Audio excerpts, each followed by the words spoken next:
Assalamualaikum warahmatullahi wabarakatuh. Mari klik subscribe di channel ini dan aktifkan tanda loncengnya untuk mendapatkan update pemberitahuan di video berikutnya.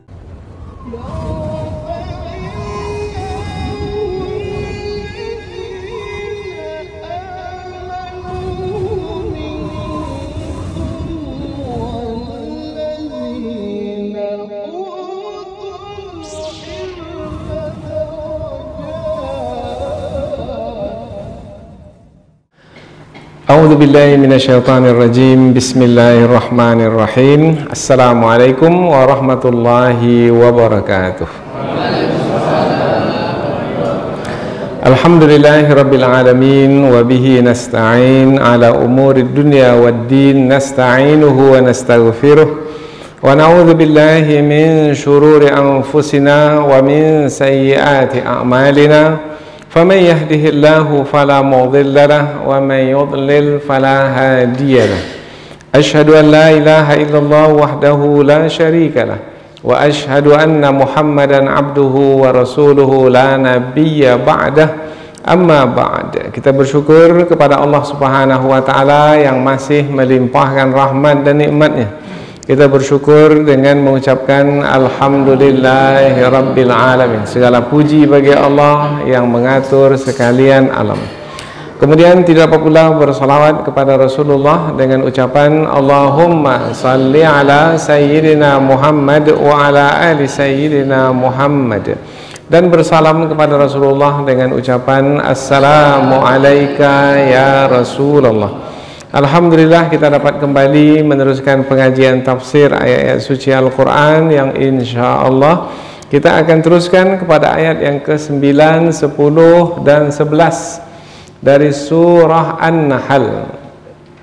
Ayat 9, 10 dan 11 yaitu 3 ayat menerangkan tentang nikmat-nikmat Allah Subhanahu wa taala, yaitu nikmat yang lain lagi dari nikmat-nikmat yang telah disebutkan sebelum ini. Sebelum ini Allah menyebutkan nikmat yang bermacam-macam, yaitu nikmat binatang ternak yang diciptakan untuk manusia. Yang dari binatang ternak itu ada yang kulitnya itu digunakan oleh manusia untuk pakaian dan menghangatkan tubuh. Kemudian ada juga manfaat binatang ternak, yaitu air susunya diperas untuk dijadikan minuman. Kemudian juga manfaatnya ada di antara binatang ternak itu yang dijadikan lauk makanan. Kemudian ada juga binatang ternak itu yang dijadikan sebagai perhiasan sehingga mata senang memandangnya, yaitu khususnya ketika binatang ternak itu dibawa pulang ke kandang pada petang hari dan ketika dibawa ke padang gembala di pagi hari. Kemudian juga di antara nikmat Allah melalui binatang ternak tersebut, yaitu ada di antara binatang ternak itu yang bisa digunakan sebagai kendaraan untuk pembawa barang dari satu negeri ke negeri, bahkan ke negeri yang jauh yang tak akan mungkin manusia bisa mencapai negeri itu dengan membawa barang yang banyak kecuali dengan kesusahan. Nah, itu adalah di antara nikmat-nikmat Allah Subhanahu wa taala yang disebutkan sebelum ini. Kemudian diterangkan satu persatu jenis binatang ternak itu, yaitu seperti kuda, bagal dan juga keledai. Nah, selanjutnya Allah Subhanahu wa taala menerangkan pula bahwasanya ada lagi nikmat yang lain, yaitu nikmat syariat Islam yang Allah turunkan untuk manusia, yaitu dengan syariat tersebut manusia mengetahui mana yang baik, mana yang buruk di dalam hidup, mana yang menguntungkan, mana yang merugikan, mana yang bisa membawa kepada kemaslahatan, manfaat, dan mana yang bisa mendatangkan kerusakan, mudarat. Maka dengan syariat Islam, itu adalah pemberian Allah yang sangat berharga, nikmat. Semestinya manusia banyak bersyukur kepada Allah Subhanahu wa taala. Kemudian nikmat yang lain yaitu air hujan yang diturunkan dari langit. yang dengan air tersebut manusia dapat meminumnya untuk menghilangkan hausnya. Kemudian juga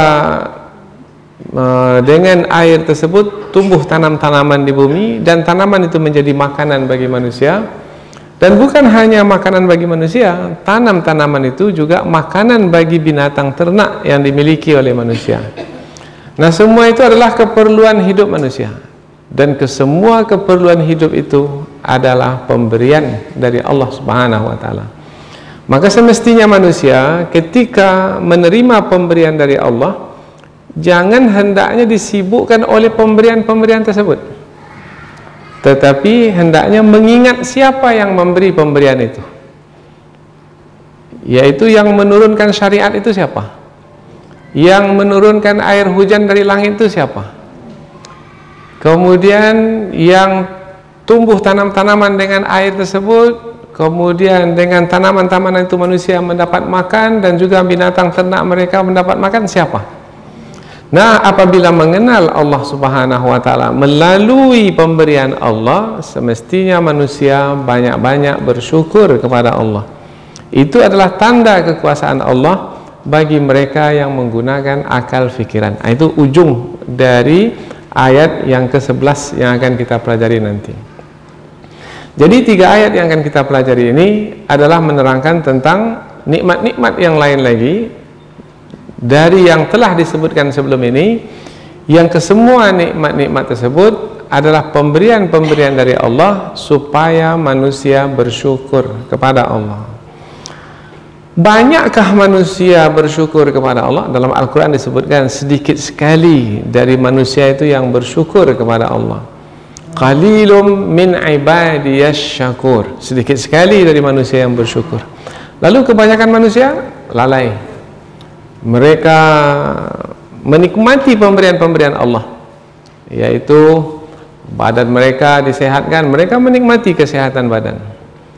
Kemudian diberikan pasangan hidup, anak keturunan, kemudian harta kekayaan, kemudian kendaraan, dan berbagai macam pemberian-pemberian Allah. Mereka sibuk dengan pemberian Allah itu, sehingga syariat yang Allah turunkan tidak diikuti. Ada perintah Allah tidak dibuat. Bahkan manusia dengan lancangnya,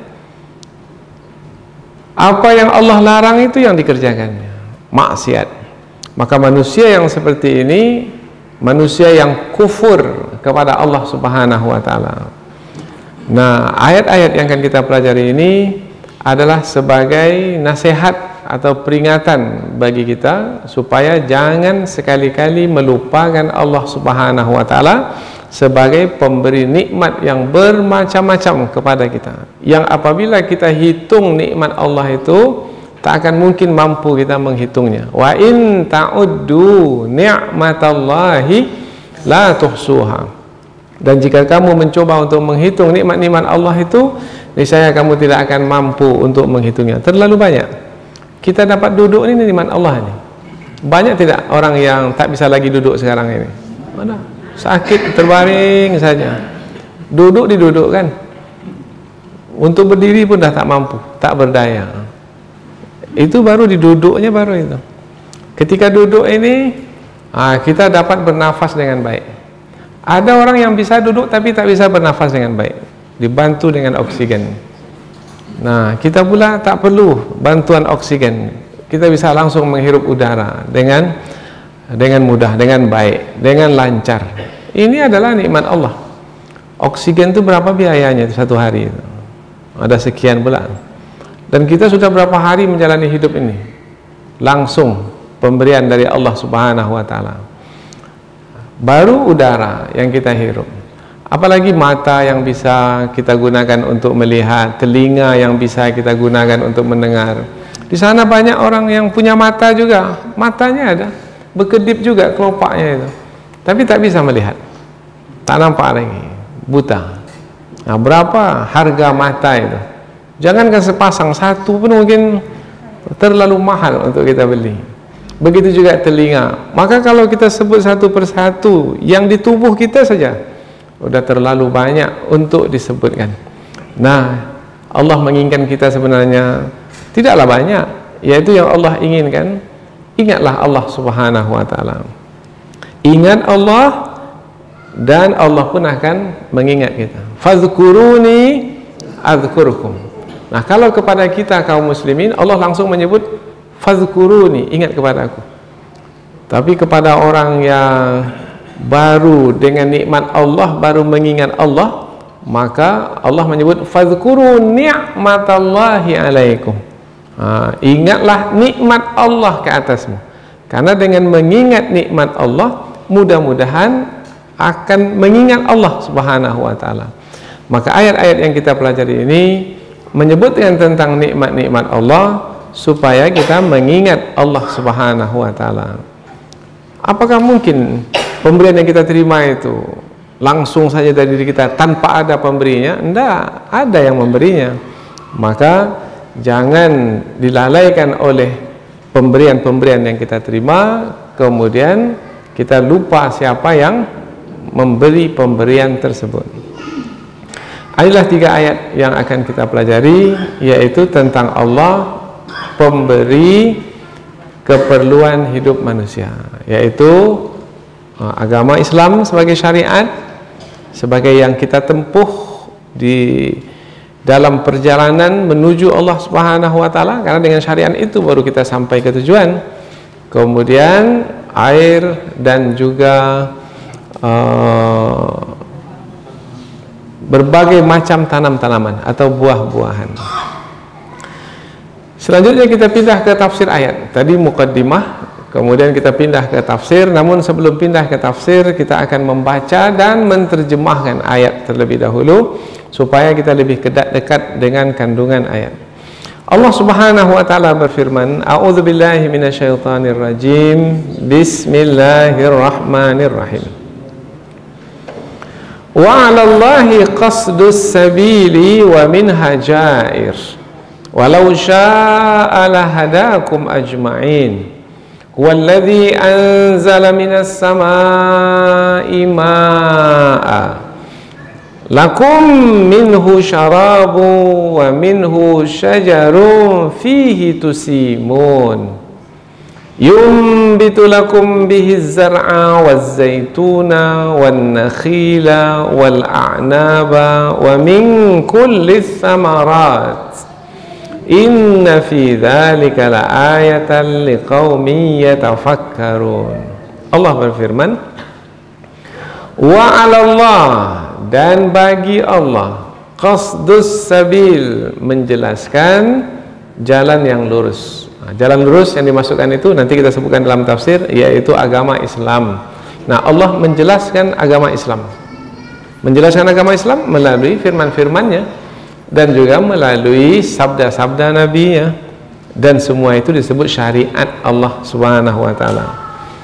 Wa minha jair, dan dari jalan-jalan itu ada pula jalan yang bengkok. Nah, jalan yang lurus agama Islam, jalan yang bengkok selain agama Islam. Walau sya'a, dan kalaulah Allah menghendaki, lahadakum, niscaya Allah akan memberi petunjuk kepadamu, ajma'in, semuanya. Itu kalau Allah kehendaki. Tetapi kehendak Allah, ada yang diberi petunjuk, ada yang tidak diberi petunjuk, ada yang dibiarkan dalam kesesatan. Huwa, dia Allah, alladzi anzala, yang telah menurunkan, minas sama, dari langit, ma'a, air. Air yang dimaksudkan air hujan. Lakum, bagi kamu, minhu, dari air itu, syarabun, yaitu minuman. Ada yang dijadikan minuman, atau kamu bisa meminum air tersebut. Wa minhu, dan dari air yang diturunkan itu juga, syajarun, yaitu yang diperlukan oleh tanaman untuk tumbuh. Fihi tusimun, dan tanam-tanaman, dan pada tanam-tanaman itu kamu mengembalakan binatang ternak. Jadi tanam-tanaman itu di mana? Umpamanya di padang gembala. Nah, binatang ternak kita gembalakan di padang gembala, memakan tanam-tanaman tersebut. Yang tanam-tanaman itu tumbuh dikarenakan air hujan yang turun. Yumbitu, Allah, dialah Allah menumbuhkan lakum, bagi kamu, bihi, dengan air itu, dengan air hujan yang turun itu, az-zar'a, yaitu tanam-tanaman, waz-zaituna, dan zaitun, wan-nakhila, dan kurma, wal-a'naba, dan anggur, wa min kulli tsamarat, dan segala macam buah-buahan. Inna fi dzalika, sesungguhnya yang demikian itu, la ayah, sebagai tanda kekuasaan, liqaumi yatafakkarun, bagi kaum yang berfikir. Tanda kekuasaan Allah bagi kaum yang berfikir. Jadi 3 ayat yang kita pelajari ini menerangkan tentang nikmat-nikmat Allah yang banyak yang diberikan kepada manusia sebagai keperluan hidup manusia. Sekali lagi kita baca dari awal ayat, terjemahannya secara langsung, setelah itu kita pindah ke tafsir. Dan bagi Allah menjelaskan jalan yang lurus, dan di antara jalan-jalan itu ada jalan yang bengkok. Dan kalaulah Allah menghendaki, niscaya Allah akan memberi petunjuk kepadamu semuanya. Dialah Allah yang telah menurunkan air dari langit bagimu, dari air tersebut sebagai minuman, dan dari air tersebut tumbuh tanam-tanaman, dan pada tanam-tanaman itu kamu mengembala binatang ternak. Dialah Allah yang menumbuhkan bagimu dengan air itu tanam-tanaman yang bermacam-macam. Di antaranya adalah zaitun, kurma, anggur, dan berbagai macam buah-buahan. Sesungguhnya pada yang demikian itu adalah tanda kekuasaan Allah bagi kaum yang berfikir. Jadi ayat ini adalah ayat yang menerangkan tentang tanda-tanda kekuasaan Allah. Melalui tanda-tanda kekuasaan Allah itu kita hendaknya mengingat Allah dan bersyukur kepada Allah Subhanahu wa taala. Maka buka mata, tetapi dalam waktu yang sama buka mata yang di kepala, juga buka mata yang ada di hati, supaya kita melihat tanda kekuasaan Allah. Karena banyak juga orang yang membuka mata kepalanya, aduh indah sekali, maka dia pun terkagum-kagum dengan tanam-tanaman yang bermacam-macam, dengan buah-buahan yang bermacam-macam, tetapi lupa Allah yang menumbuhkan tanam-tanaman itu. Dan tanam-tanaman itu tumbuh adalah karena air hujan yang turun dari langit. Nah, yang menurunkan air hujan itu siapa? Manusia melihat air hujan turun, tetapi karena tidak melihat dengan mata hati yang beriman kepada Allah, maka ia hanya setakat melihat air hujan yang turun, tetapi tidak sampai kepada memahami siapa yang menurunkan air hujan itu. Nah, kemudian begitu juga tentang pedoman hidup yang diikuti, yaitu agama Islam yang mulia, yang merupakan pedoman atau bimbingan bagi kita, sehingga kita mengetahui mana yang baik, mana yang buruk, mana yang mendatangkan maslahat, manfaat, dan mana yang membawa kerusakan dan kemudaratan bagi kita. Kalau tanpa syariat itu mungkin kita tidak akan dapat mengetahui mana yang baik bagi hidup kita. Karena sepandai atau sepintar apapun manusia tidak dapat memastikan yang baik itu baik dan yang buruk itu buruk. Boleh jadi manusia memandang sesuatu itu baik, tetapi rupanya dengan berjalannya waktu manusia mendapati oh itu rupanya buruk. Begitu juga sebaliknya. Maka dengan syariat yang Allah turunkan, manusia mengetahui yang baik itu sejati baiknya, mengetahui yang buruk itu buruk sejati buruknya, sehingga manusia tidak tertipu dan terpedaya karena mendapatkan bimbingan langsung dari sisi Allah Subhanahu wa taala. Inilah dia 3 ayat yang akan kita pelajari, yaitu menerangkan tentang nikmat-nikmat Allah Subhanahu wa taala yang diberikan kepada manusia sebagai keperluan hidup manusia, dan apabila manusia mendapatkannya, maka manusia dengan menerima pemberian-pemberian Allah itu hendaknya bersyukur kepada Allah Subhanahu wa taala. Selanjutnya kita pindah ke tafsir ayat, yaitu penjelasan yang lebih panjang dari ayat, lebih dari setakat kita menerjemahkan atau memahami melalui terjemahannya. Lebih panjang karena kita ingin lebih dekat kepada kandungan ayat untuk memudahkan kita mengamalkannya, yaitu membantu kita untuk mensyukuri nikmat Allah. Jadi mulut ini senantiasa nanti memuji Allah.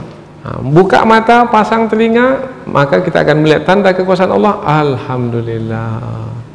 Bangun pagi, alhamdulillahilladzi ahyana ba'dama amatana wa ilaihin nusyur. Selesai sarapan pagi, kenyang perut, alhamdulillahilladzi at'amana wa saqana wa ja'alana minal muslimin. Alhamdulillah, alhamdulillah, alhamdulillah. Karena tidak pernah putus kita menerima nikmat dari Allah Subhanahu wa taala. Ayat yang ke-9, wa 'alallahi qasdus sabil, wa 'alallah, dan bagi Allah.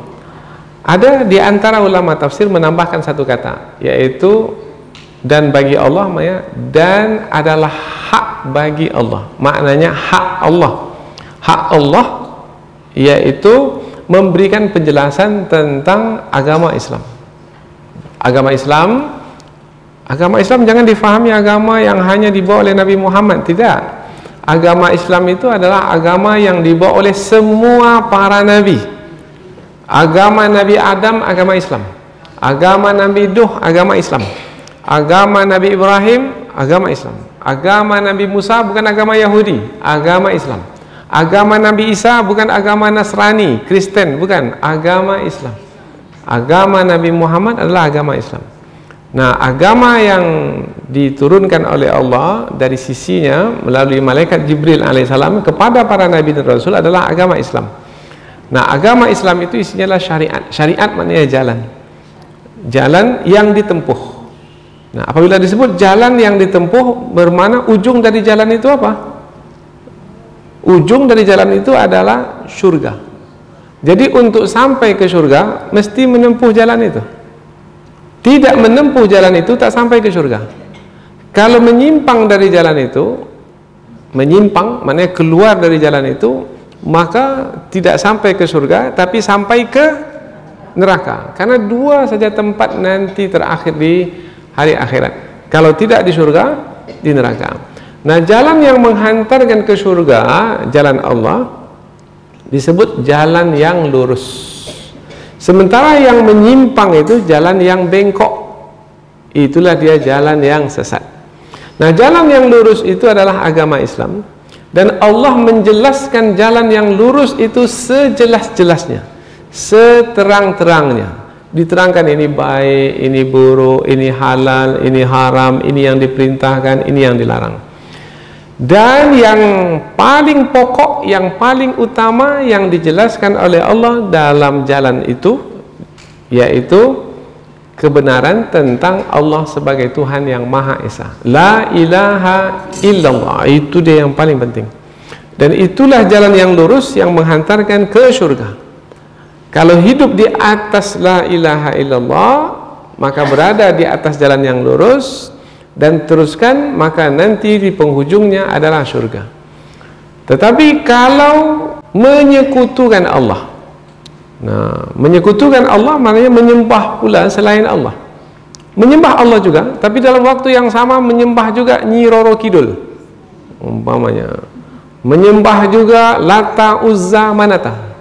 Menyembah juga berhala. Kalau di Jepang itu menyembah juga matahari. Kalau di India itu menyembah juga sapi.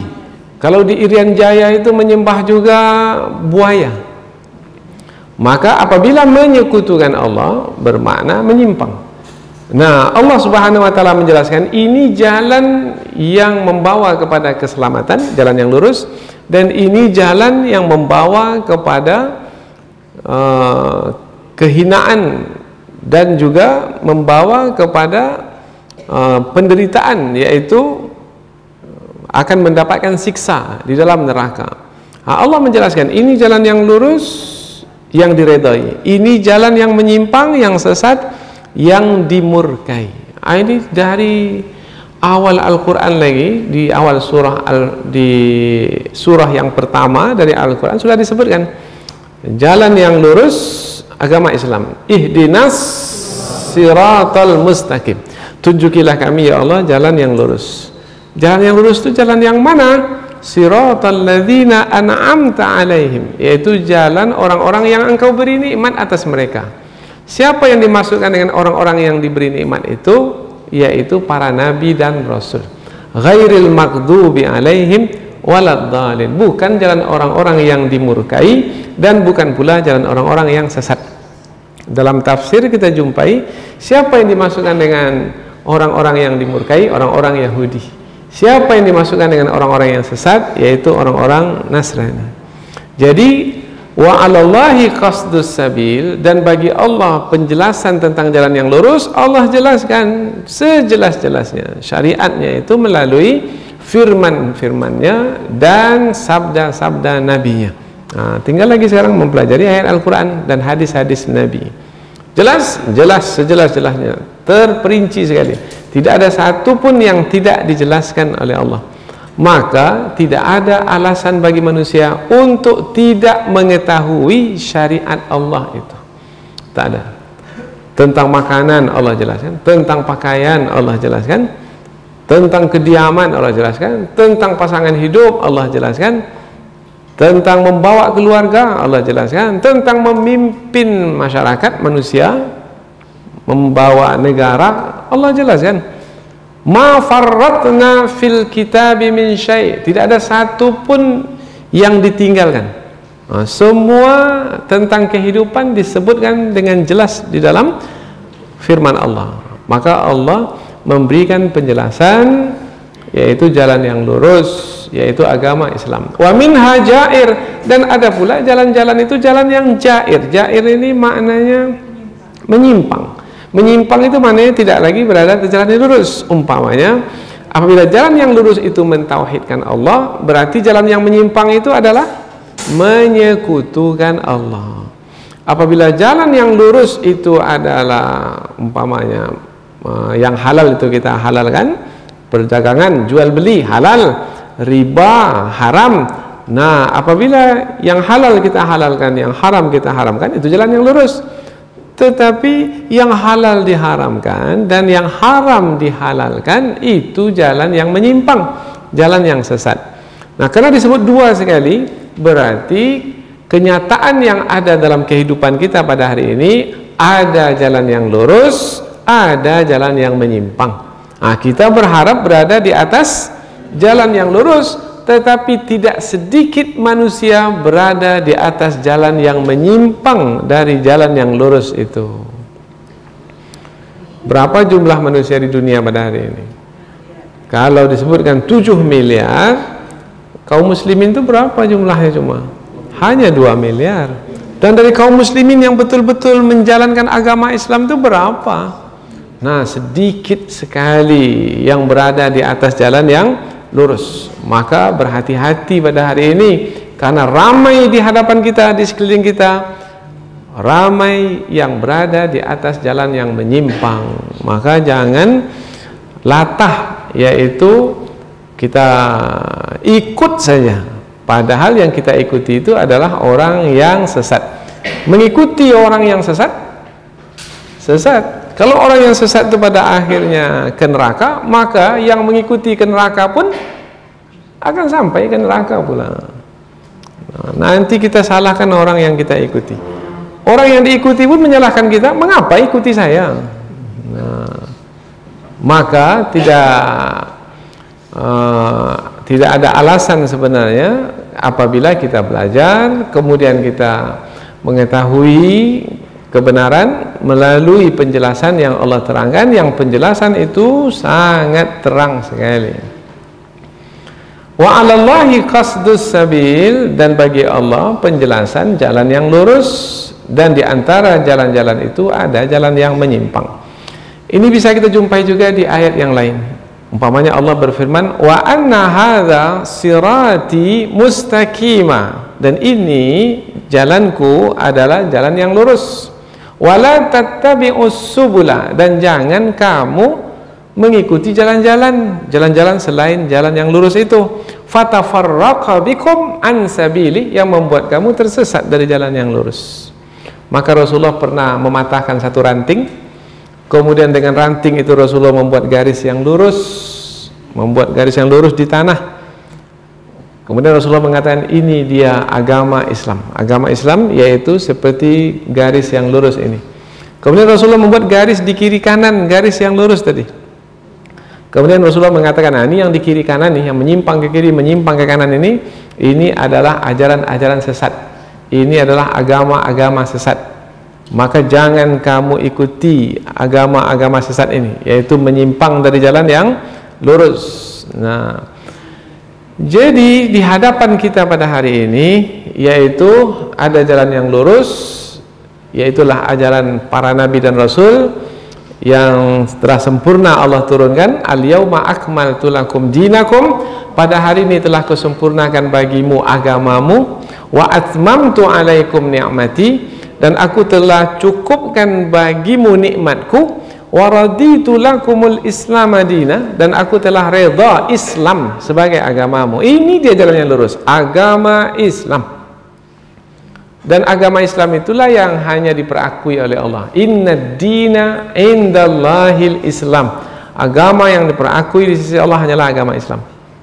Siapa di antara manusia yang mencari agama selain agama Islam, wa may yabtaghi ghairal islami dinan falan yuqbala minhu, tidak akan diterima agama yang selain Islam itu darinya. Wa huwa fil akhirati minal khasirin, dan nanti dia di hari akhirat termasuk ke dalam golongan orang-orang yang merugi. Ini penjelasan ini mesti jelas, mesti tegas. Ini bukan bermakna fanatik ya. Dan jangan fahami, ini ekstrim nampaknya nih. Ini radikal ini tak ada toleransi. Bukan. Ini adalah kebenaran. Kebenaran mesti diterangkan dengan jelas, disampaikan dengan tegas. Tak boleh abu-abu. Mesti disampaikan apa adanya. Terserahlah manusia mau mengikuti jalan yang lurus yang sudah jelas itu, silakan. Barang siapa yang mau menyimpang, tanggunglah akibatnya sendiri. Faman syaa'a falyu'min wa man syaa'a falyakfur. Kalau memang dia ingin mengikuti jalan yang lurus itu, maka silakan. Maka dia mendapat petunjuk, beruntung. Tetapi apabila dia mau kufur, menyimpang dari jalan yang lurus itu, maka akibatnya yaitu gagal dalam ujian, maka akibatnya adalah siksaan. Dan itu adalah keadilan Allah, karena hidup di dunia ini adalah untuk diuji. Inna hadainahus sabil, kami sudah tunjukkan kepadanya as-sabil, jalan. Jalan Allah itu ada dua. Jalan itu ada dua. Nah, satu jalan Allah, satu lagi jalan apa? Jalan syaitan. Inna hadainahus sabil, imma syakiran wa imma kafura. Kami sudah tunjukkan dua jalan. Ini jalan yang benar, ikuti jalan yang benar. Kemudian bersyukurlah karena dapat menempuh jalan yang benar. Alhamdulillah nih kita berada di atas jalan yang benar. Maka kita berdoa kepada Allah, mudah-mudahan kita istiqamah dalam jalan yang benar ini. Nah, Allah menyampaikan penjelasan itu supaya kita istiqamah di atas jalan yang benar. Maka ada juga ulama tafsir menjelaskan tentang qasdus sabil itu al-istiqamah fi sabilillah, yaitu tetap istiqamah berada di atas jalan yang lurus, mentauhidkan Allah sampai ke penghujung usia kita. Tidak keluar dari agama Islam, tidak menyekutukan Allah Subhanahu wa taala. Dalam keadaan bagaimanapun, seberat apapun ujian, kita tetap mentauhidkan Allah Subhanahu wa taala. Minta hanya kepada selain Allah. Jangan ke Jembalang, ke hantu, ke mana lagi selain Allah. Ke jelangkung, jelangsat, pergi tak aku antar, apa lagi? Itu adalah hantu, jin.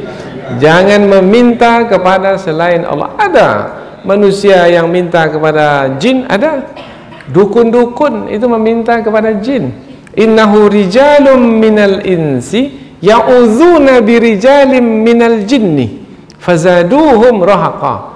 Ada sebahagian dari manusia meminta bantuan kepada sebahagian dari jin, maka bertambah-tambahlah kedurhakaan mereka. Ini adalah jalan yang menyimpang dari jalan yang lurus. Ini adalah jalan yang sesat.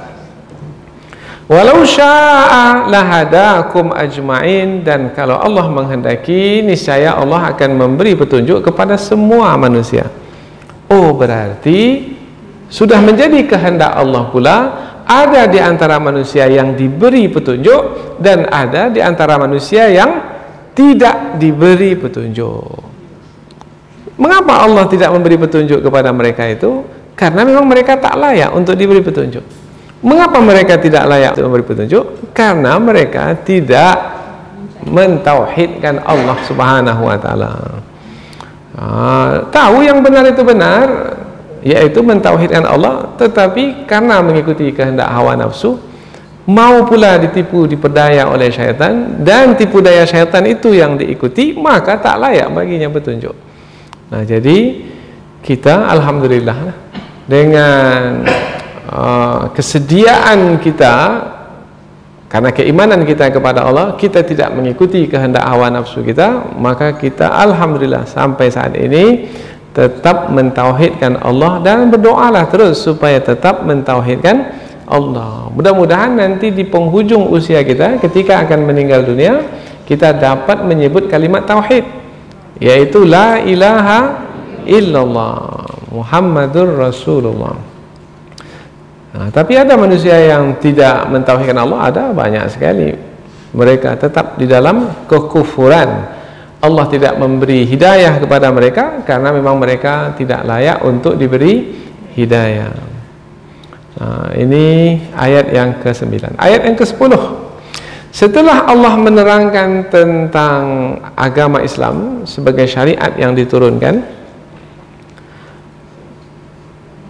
maka Allah Subhanahu wa taala melanjutkan lagi, yaitu juga diturunkan. Kalau tadi agama Islam diturunkan, yaitu dari sisi Allah melalui malaikat Jibril kepada Rasulullah yang ada di bumi.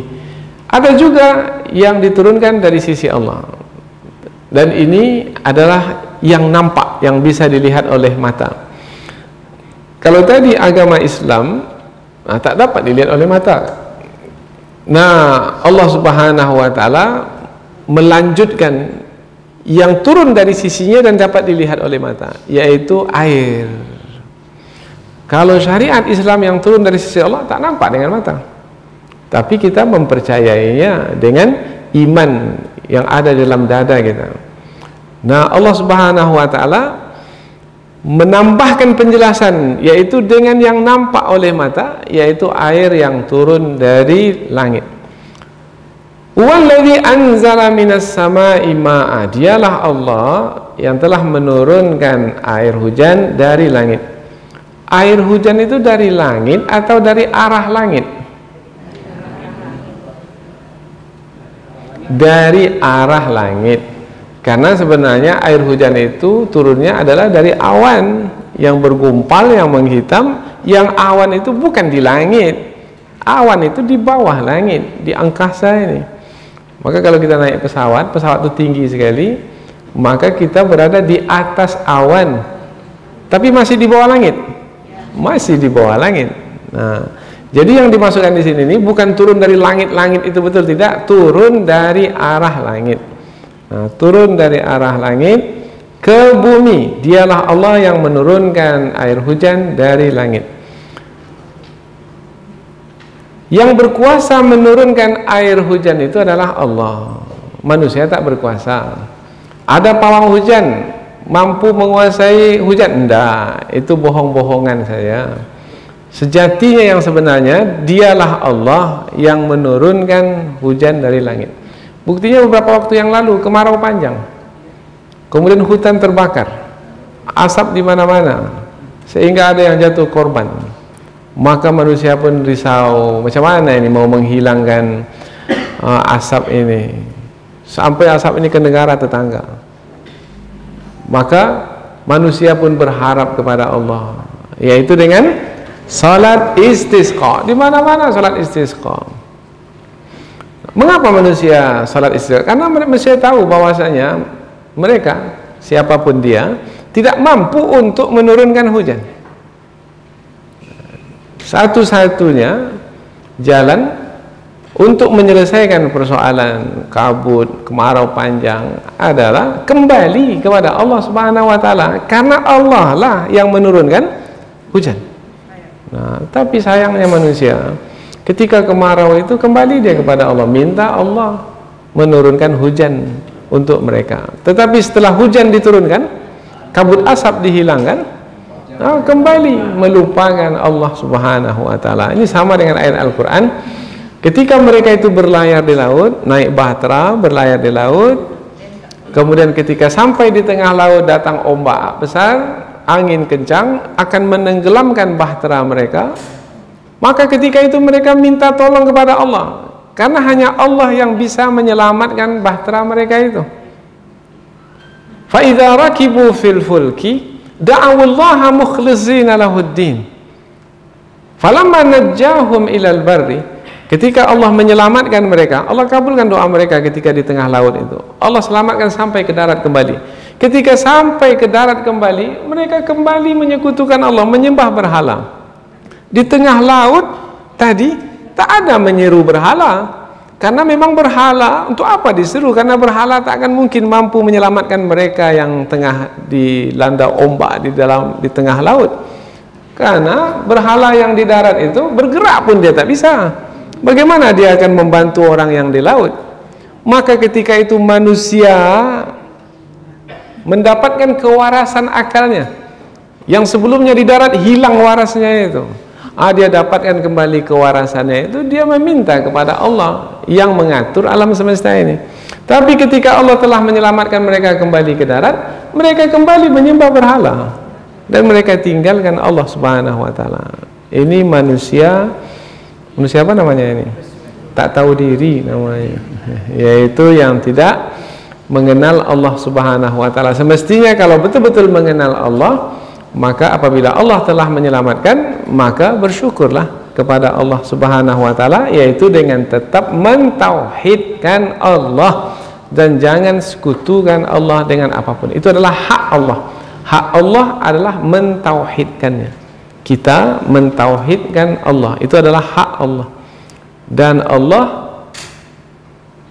menghendaki dari kita haknya itu, maka berikan hak Allah kepada Allah, yaitu apabila kita mentauhidkan Allah, berarti kita telah memberikan hak Allah kepada Allah. Memberikan hak Allah kepada Allah sama seperti kita memberikan hak istri kepada istri, memberikan hak anak kepada anak, maka berarti kita telah menjalankan amanah. Begitu juga apabila kita memberikan hak Allah kepada Allah, berarti kita telah menjalankan amanah.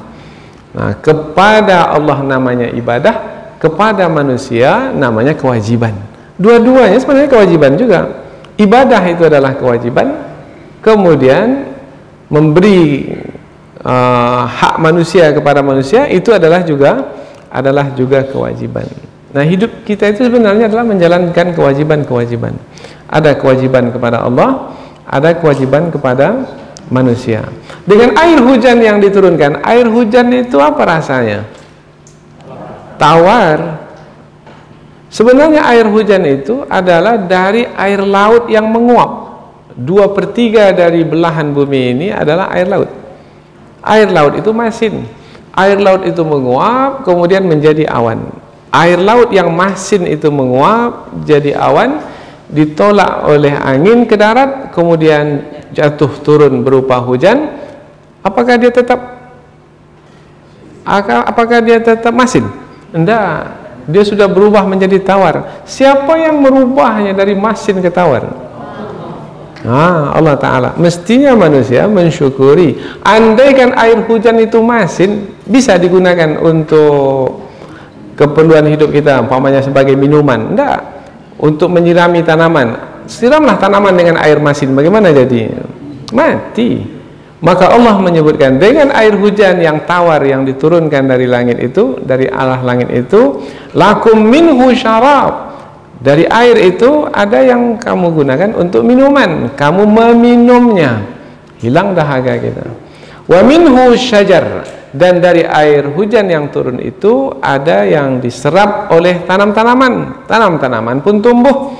fihi tusimun, dan pada tanam-tanaman itu kamu pula mengembala binatang ternak, maka binatang ternakmu pun hidup. Jadi kamu hidup karena kamu bisa minum, tanam-tanammu hidup karena dapat air, binatang ternakmu pun hidup karena ada tanam-tanaman yang tumbuh dengan air tersebut. Nah, sebabnya satu aja, air. Dengan air itu kamu bisa minum, kamu bisa hidup. Dengan air itu tanam-tanamanmu bisa hidup. Dengan air itu binatang ternakmu pun bisa hidup. Jadi kamu hidup itu dengan air yang Allah turunkan.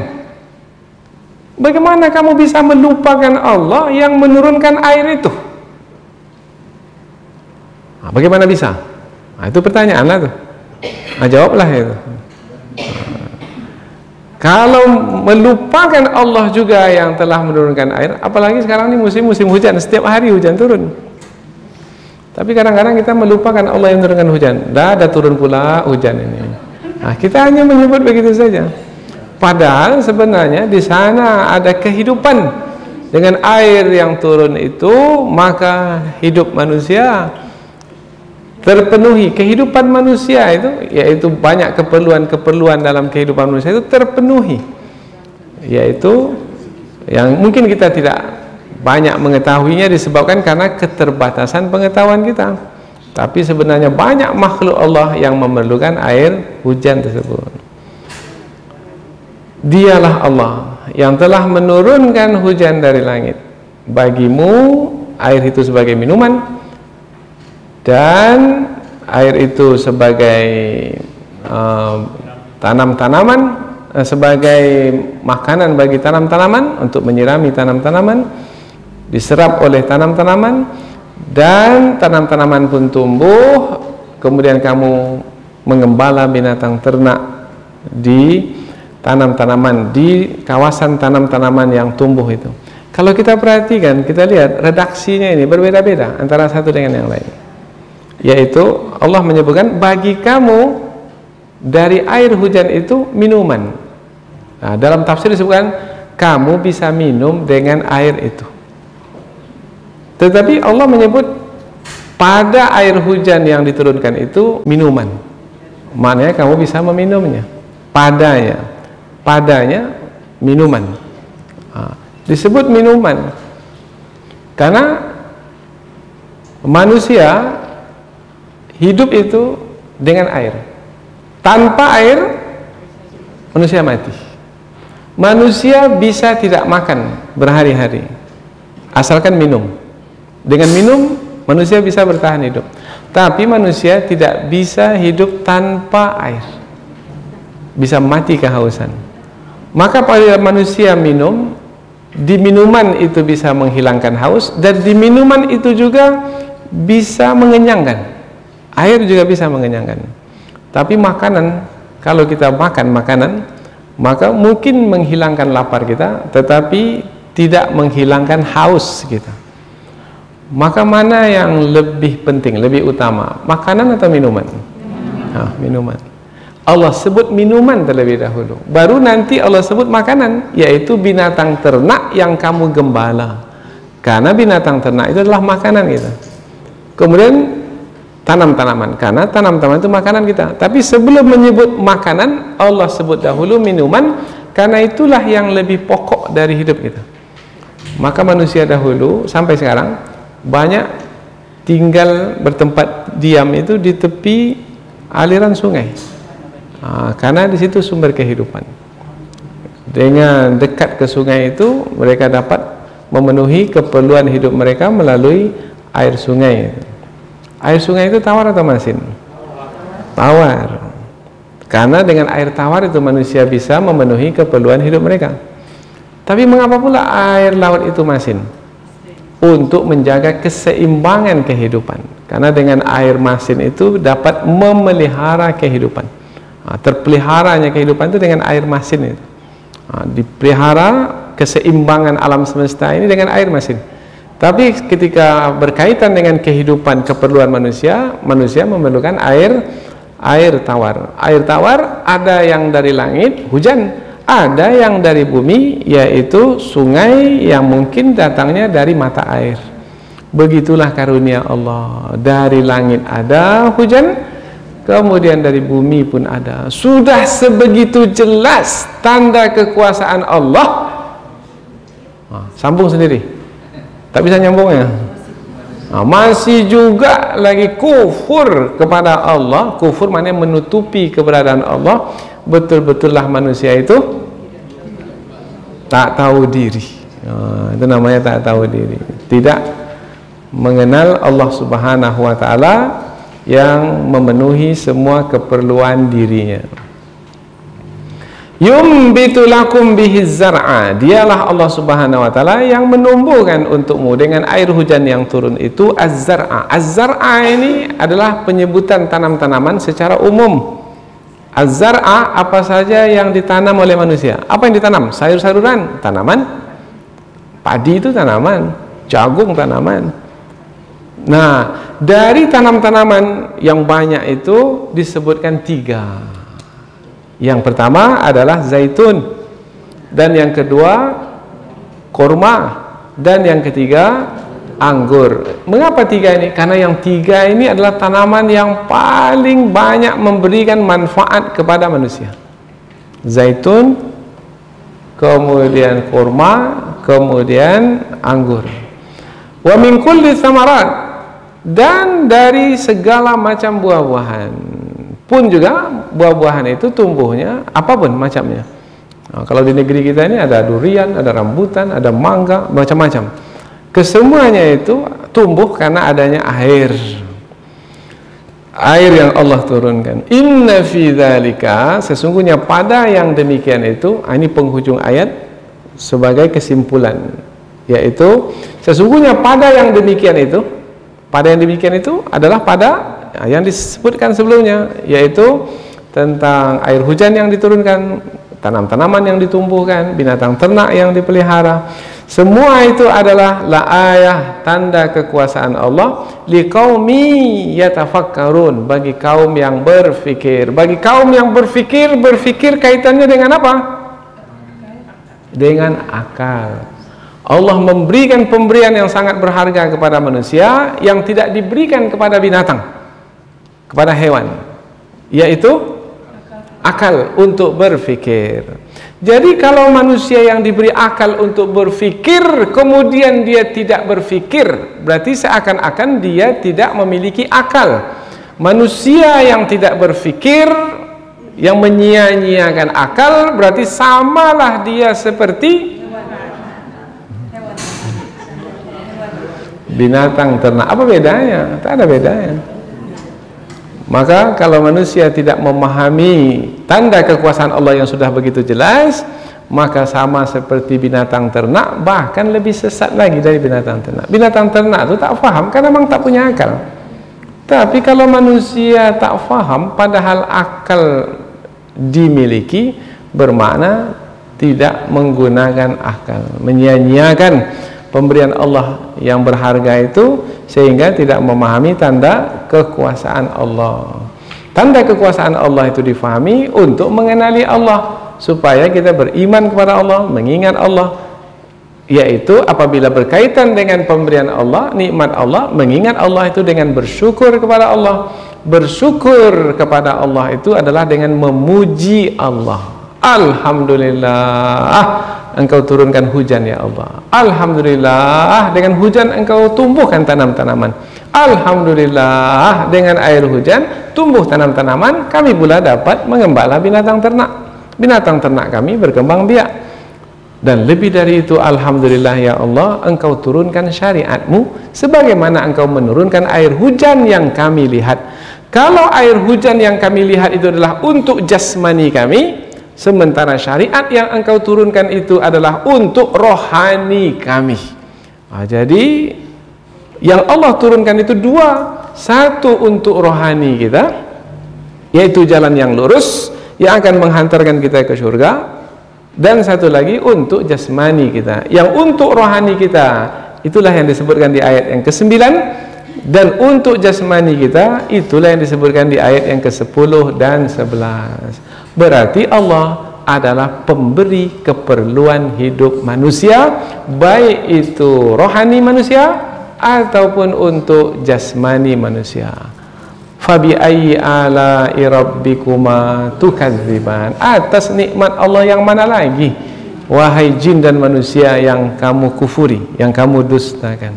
Mudah-mudahan dengan 3 ayat yang kita pelajari ini senantiasa mengingatkan kita untuk tetap mensyukuri nikmat Allah yang kita terima, yang nikmat tersebut sangat berharga sekali, yaitu satu, jalan yang lurus, yaitu syariat Allah, agama Islam yang menghantarkan kita ke surga, dan satu lagi keperluan hidup kita sehari-hari berupa minuman, makanan dan seterusnya. Mudah-mudahan apa yang kita pelajari ini ada manfaatnya insyaallah. Subhanakallahumma wa bihamdika asyhadu an la ilaha illa anta wa astaghfiruka wa atubu ilaik.